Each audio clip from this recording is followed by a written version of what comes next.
No mai. Today we are excited to be celebrating the success of our development programs designed specifically for Māori.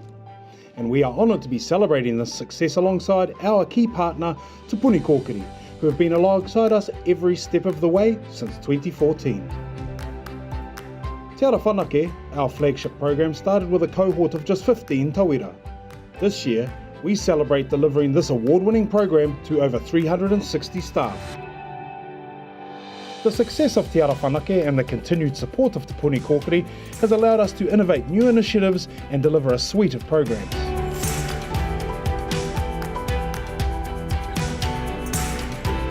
Whakatipu Tētē Kura, a marae-based pre-employment program for rangatahi, has provided 104 Māori youth the opportunity to start sustainable employment. This year, we have had our first rangatahi from Whakatipu Tētē Kura attend Te Ara Whanake. Kiriwera Ririnui, already a supervisor, has set her path to become an engineer. Tama Randall, already a foreperson, wants to become a project manager.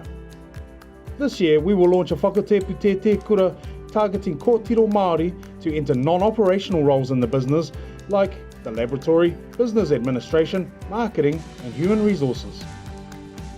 Since 2020 we have successfully delivered our Wahine Toa leadership program to 57 Māori women.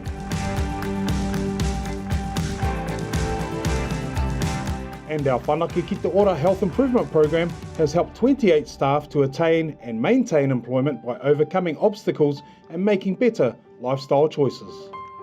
Our relationship with Te Puni Kōkiri has allowed us to become aspirational in our approach to Māori development. This year, we are piloting Te Ara Whanake Ake, an elite training program aimed to arm the next generation of Māori leaders for senior leadership teams and the boardroom. And we are really excited to announce we have 15 Māori staff about to embark on a Bachelor of Applied Management with Otago Polytechnic.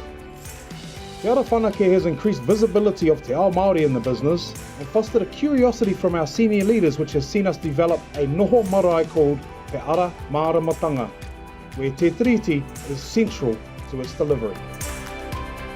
Our programs have caused a cultural shift within the business and a deeper understanding of Māori aspirations.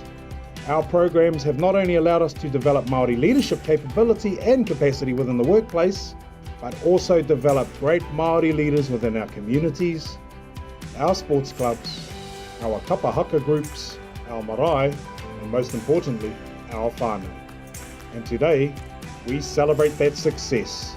Whakamaua kia tīnā, tīnā, haumi e hui e, tai ki e.